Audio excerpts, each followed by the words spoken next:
I've been thinking recently about empires, colonialism, all that nonsense, and having a look and wondering, like, are these forces still in play today? I mean, we don't see countries running around annexing countries or possessing them or occupying them, not going around murdering them. Liar. Yeah, they're all running around murdering each other, hey? But it doesn't seem as though the trend is to be occupying, but there's obviously still for gain. There's strategic gain, economic gain, resources, all these kind of things. But that's not what I'm actually thinking about. I'm thinking these guys that run these big shows, how the fuck do they get there? And I'm not talking about the actual people, I'm talking about the positions. How did we establish this whole hierarchy of leaders? You know, the public servant oath. And then you got the whacker one. First of all, the bourgeoisie, you know, the merchants and the people that are spinning the money games. Then, of course, at the end of the food chain, we got the whackers and the peasants and the oaks that are having a pretty cuck life. And I started thinking, how did these guys get there? And I thought it would be probably a pretty good idea to go right back to the beginning. I mean, let's try and imagine we're sitting at about 15,000 years ago, or 20,000, or 30, or 40, or 50, or 100, or 200, or 300, or probably up to a couple of million. Because there's always been hunter-gatherers, haven't there? The bottom echelon of societies have always been there, and they're the guys that sort of survive on through.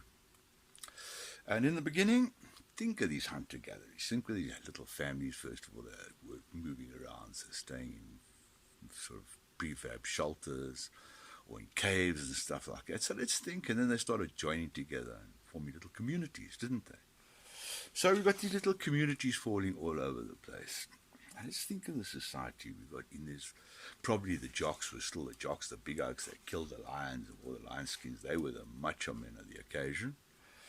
And, yeah, sort of the leaders and stuff probably came out from their ranks, wouldn't they? The tough guys and the resourceful women that knew how to skin and make clothes. Well, they didn't. They all kalkhatted about 1.7 million years ago, weren't they? Or even less, I think. I'll get my facts mixed up.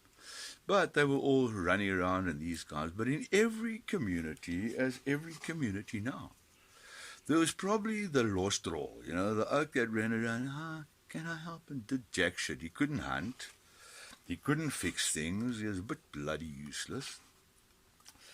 And he was a bit of a sponge, wasn't he? He turned around and bummed off everyone else. So, Bra, can I have a piece of meat? And, oh, can't you fix my clothes to the woman and stuff like that? Well, clothes that they still weren't wearing, weren't they? But anyway, and maybe at one stage the chief, you know, the big jock oak that was killing the lion wings and say, hey, listen, but I think maybe you should get your shit together and help, you know, contribute around here. You know, this is not a free ride, you know. And so he said, well, what can I do? He said, well, I'll tell you what, like after the braai and every night we charred the impala or whatever, there's always mess, you know, bones lying around and old wood, and we've got to get new wood the next day and stuff like that. Don't worry about cutting it. The women do that, you know, that's a hard job. But if you could just make the place pretty tidy, you know, just tidy up so when we come back, it's like a lacquer cave, you know what I mean? And that's probably how administrators started. They were the oaks that were the drones that eventually were asked to help out and tidy the place up. And somewhere between then and further down the line, maybe there was a guy that was pretty resourceful. Look what happens if I dig here and side of your cave I could put little flowers. Isn't that cute? And he made the place look pretty. And so eventually his status in society increased as he was adding value to the society. And people saying, you know, eventually including them in conversation, you know, hey, how can we clean this? What should we do? Drainage, who knows?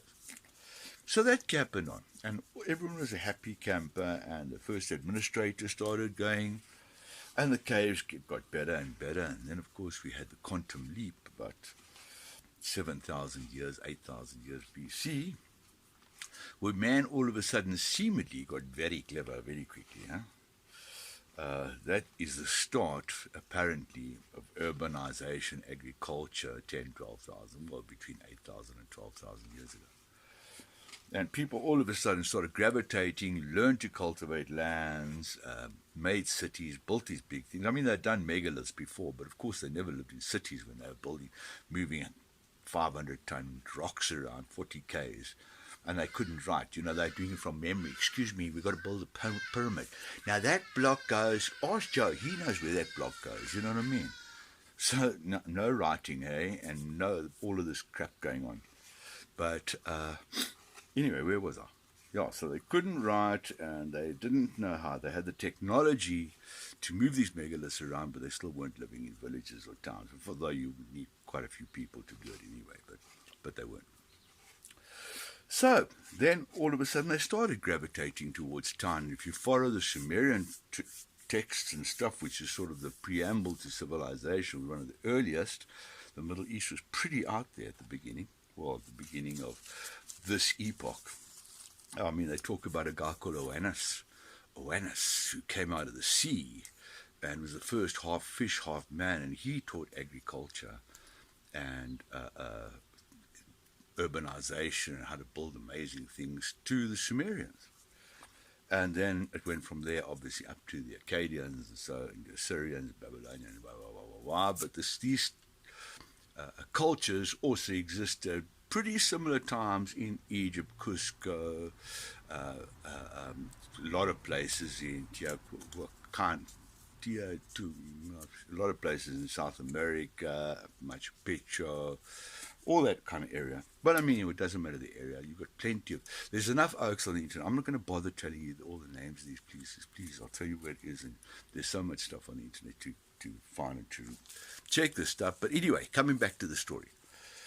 So now we start building cities.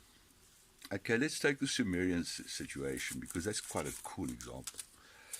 That these beautiful cities, they started coming, as I say, they started getting the agriculture together and building cities from this half-fish oak that had taught them. And we started hearing the emergence of the Anunnaki, which was the superior civilization that had existed before and had come, well, the story according to Sishan, and who translated a lot of the Sumerian text in 12th Planet, is that the Anunnaki came from a planet called Nibiru and came back with a super race that engineered humankind to actually work to help them extract gold from the mines to help them save their planet because the atmosphere was being destroyed, and gold they could use to ionize the atmosphere was something to save their planet.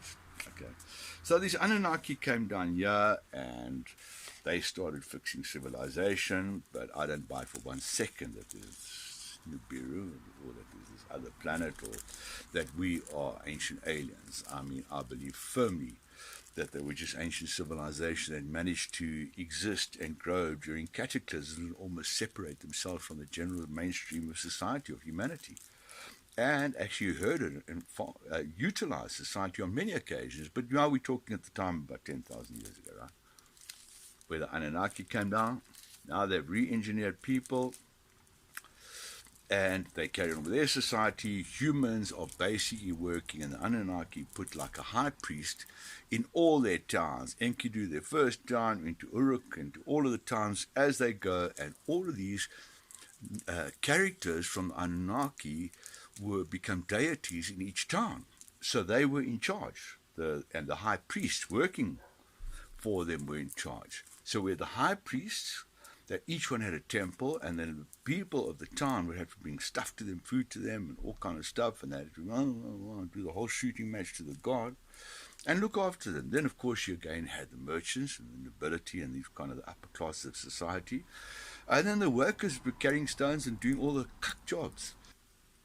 So it seems the civilization, there's a lot of stories, and I mean the stories in South America, Viracocha, Quetzalcoatl, all over the world, there are these stories of this super race that came and spread civilization and innovation to the existing peoples of the time, humanity of the time. But all created this hierarchy of top rulers, a lot of times starting, as I say, with religious connotations or belief, faith, not faith, religious, belief in deities and stuff like this. into a working class where the money was controlled, into the vassals, into the lower class. They sort of did all the cuck work. Okay, so this is established in society. The lines of society, right at the beginning, were established. The question is, how would the first guy, have got into a position that he was so well respected that people would actually do this for him? Hey, I'm the new chief of the area. Yeah, well, what's up with you? Hey, go and kill those four. Now, fuck you. Why must I go and kill them? Are you mad? No, it wouldn't happen like that. Somehow it happened. There was. And this is why this whole story of the Anunnaki, or story of a civilization, or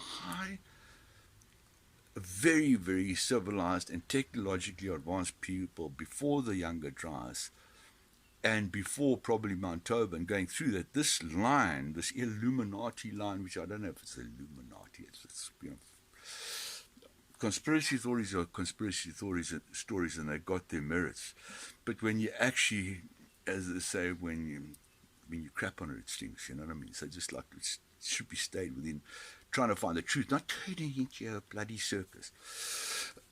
Anyway, so now we got these people, they go, now we start getting into the Babylonian times, and we find the growth of empires.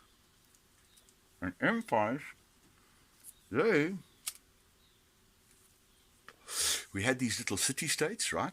City-states all over the place with their little high priests in charge, and then the high priest started giving authority. They started creating administrators and stuff to actually implement their plans, their actions and stuff in homage to the gods.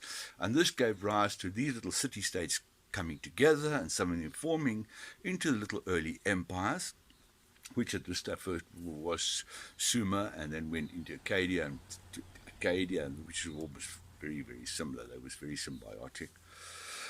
Where Acadia was in the north, almost a Semitic kind of story, Semitic kind of lineage and language base, where Sumer was a language isolate. The Sumerian language came from nowhere, existed during that period, and never existed again. Very interesting. They thought they came from India. But anyway, that's not the story I'm trying to get onto here.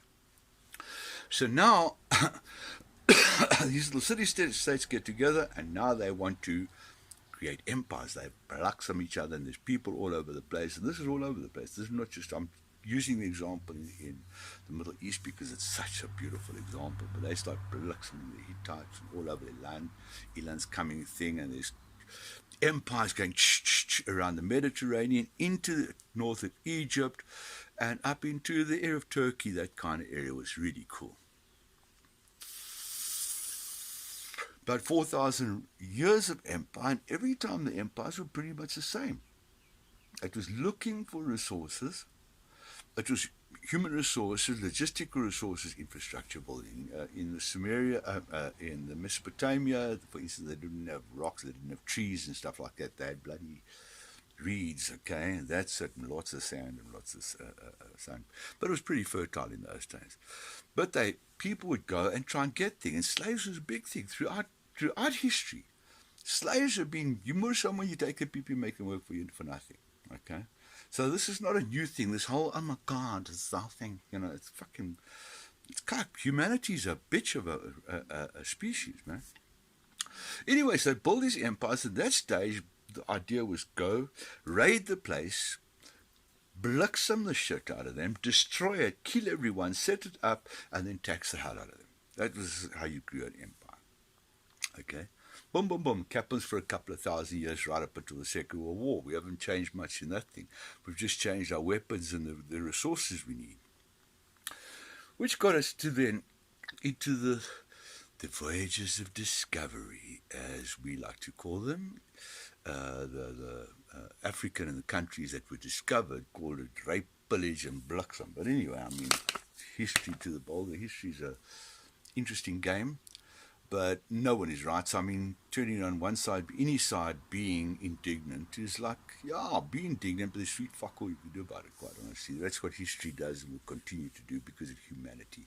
We're a greedy, very dangerous, very aggressive little drones, little bees. But anyway, so now we have colonialism, which is quite cool. So now you travel around, you find a country, you say, this is mine, okay? And off you go and you do the same thing, you mine it and stuff. But the difference is it wasn't coming and conquering. It was just coming and saying, this is mine. It wasn't quite, yeah, there were a little bit of skirmishes and a couple of civil wars and stuff like that, but nothing on the scale as the Middle East in a million, 2,000 years or 3,000 years ago. But now it was different. So now we had these people taking over and they set up regimes in these places, but it turned out both difficult to administer and it turned out hard to to keep under control, because you got every single time the people, you got some 2 or 3 generations come through, independence, independence, and they want to fight back against the colonialists and independence, independence, and they fight back, and boom, off they go. It just causes more trouble than it's worth. Well, it wasn't. In South Africa's case, it wasn't. I mean, there was a lot more value than the trouble we caused, well, for the English anyway, or the Portuguese, or whoever the fuck was coming here at the time. But, so now we've got, counter doesn't work.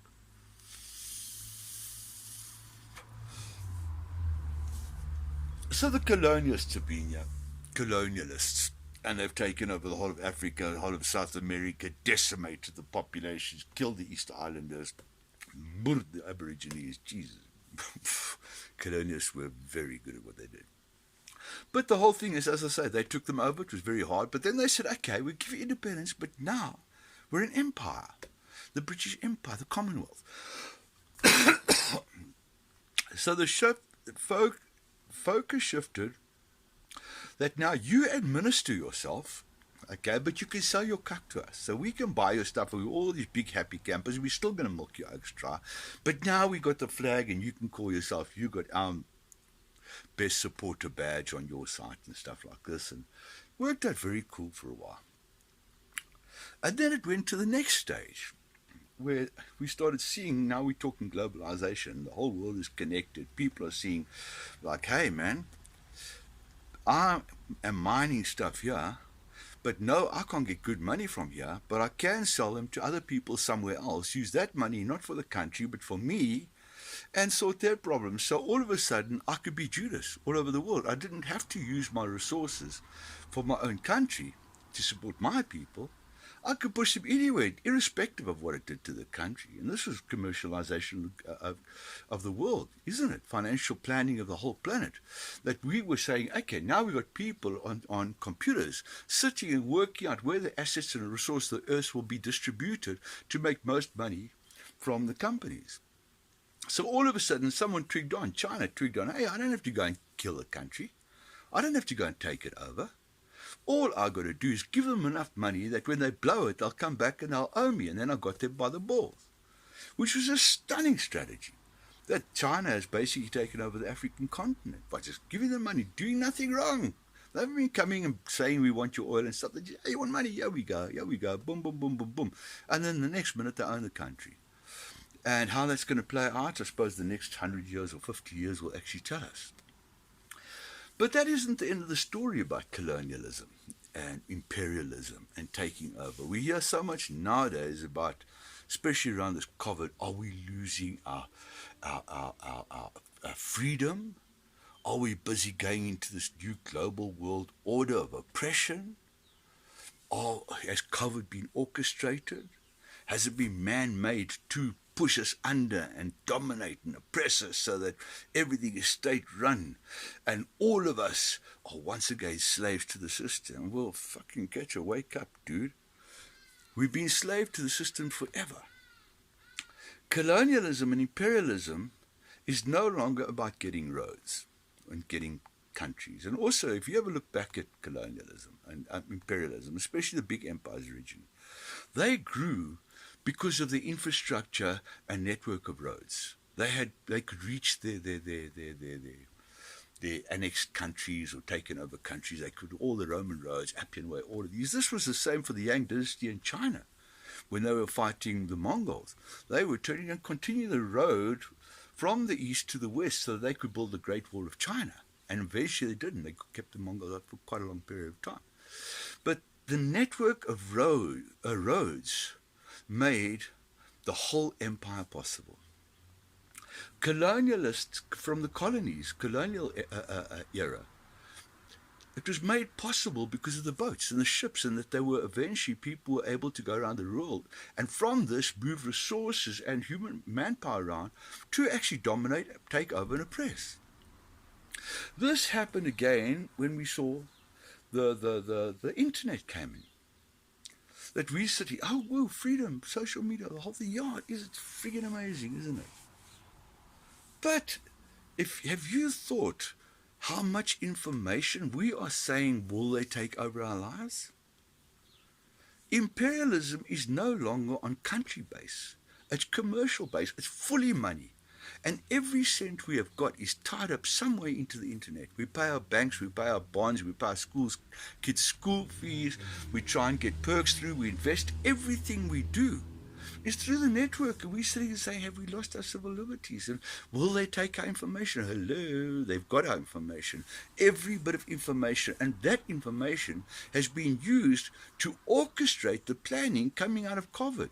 Going into COVID, yes, I think it was orchestrated. I do not see. There's too much evidence from them doing some tests on such scenarios, to spectres in closets in Wuhan, from CDC, from all over. There are too many loose ends that say whether it was purposely let out or a slip by some, I don't know.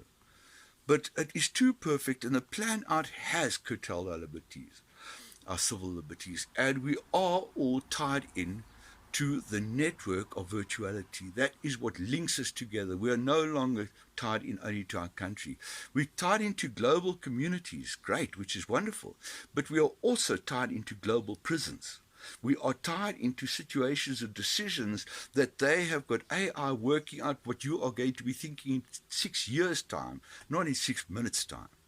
And this information is being used to push humanity against each other, to make us double guess, create zealots and fanatics, divide, and therefore allow agendas which are not in the interests of humanity at large to be passed through.